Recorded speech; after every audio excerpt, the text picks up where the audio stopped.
Hi there, Katie here. I love using game boards to practice all types of reading skills. When I was tutoring, I would use just regular board games that you already have at your house, only I would use them to help the students practice. So before they could take a turn, they'd have to read a word or spell a word or stretch out a word or give the definition, whatever it is that we were working on. They would practice that and then they'd take their turn and play the game it was meant to be, the way it was meant to be played. But sometimes I found it incredibly helpful to have a board game for the exact skill I wanted to work on, or some type of universal blank game that I could easily mix and match things to make the game I wanted. So I created my own board games, and I'm going to show you how to do it at home. First, you're going to need to gather your materials. You have them at your house, I promise. You're going to need scissors, glue or tape. You're going to need some game boards, and I've linked several for you in the description of this video. And you're going to need some sort of like file folder, or I've used big sheets of construction paper, or you can just tape the game pieces together. So all you're going to do to make your board is glue the game board into your file folder onto your large sheet of construction paper, or just put tape down the middle so it stays together. In the link below, you'll also find a couple spinners. All you have to do is cut these out, and there's a number cube with directions on how you cut it out, fold it, tape, and glue it together. Super easy.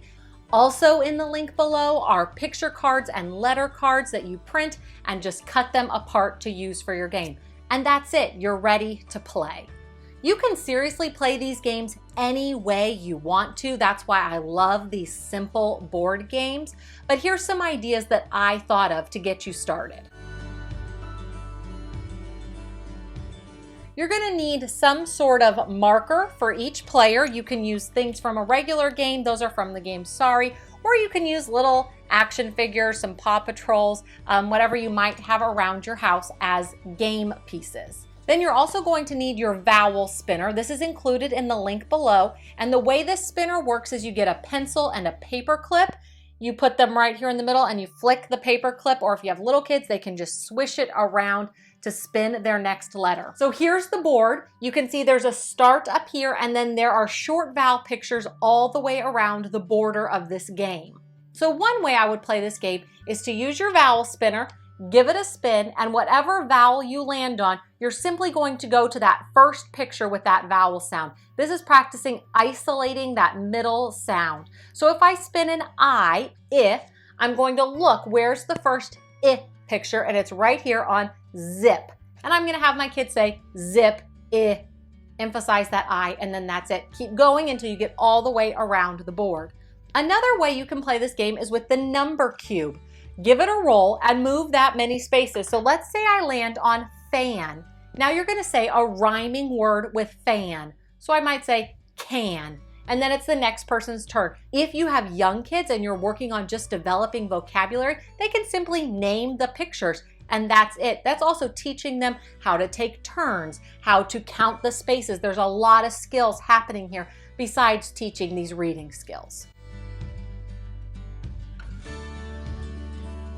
This game I've called short vowel hops. It's very much like the picture game, except each space has a CVC, consonant, vowel, consonant word. So it's all short vowel words here, and you're practicing, again, any number of skills. You could play the same games you played with Follow the Picture, where you spin the vowel spinner and you move to the first word that has that vowel and read the word.